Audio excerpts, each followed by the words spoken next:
Good evening. It's winter again, just like that. Just kidding, it's not quite winter.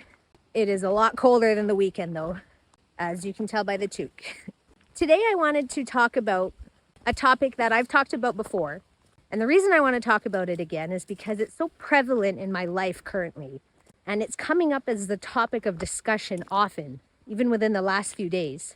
So I want to keep talking about it because I know the energy of it is still in me and I'm wanting to heal that aspect more.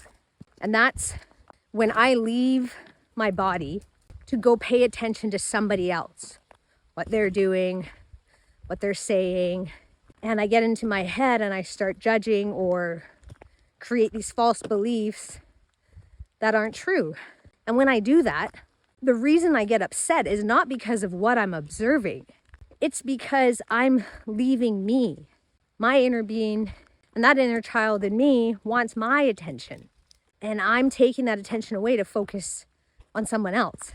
And I'll give you an example with my husband because he's the one I'm around the most and the one I'm triggered by obviously the most. My husband has been working a lot lately, and when he comes home, he's extremely tired. And rationally, yes, I tell myself that, I understand it. Makes sense. Often, if he is unable to give me his attention because he's so tired, I can feel so hurt, like this heart-wrenching pain that is exactly like when I was younger and I wasn't able to get my dad's attention.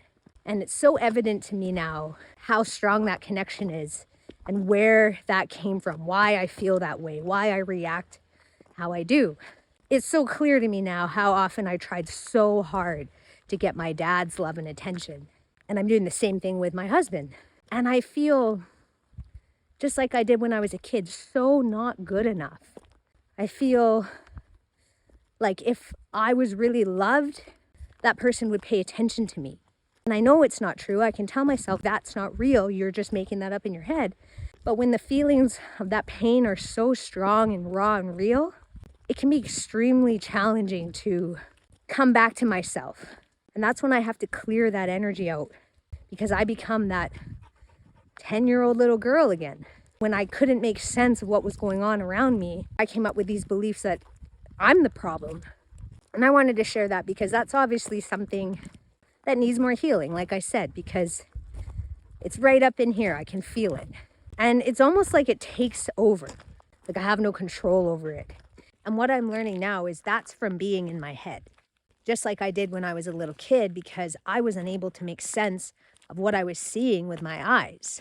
I didn't know that the fact that my dad couldn't give me the love and attention that I needed and wanted, and the fact that he was an alcoholic, I didn't know that it wasn't my fault. I didn't know that I never could have been the cause of that because no one was able to tell me that when I was younger. So of course, I made sense of it the only way I could, and that was, well, clearly if you wanted to be with me, you would just do it. Because I didn't understand the ramifications of an addiction.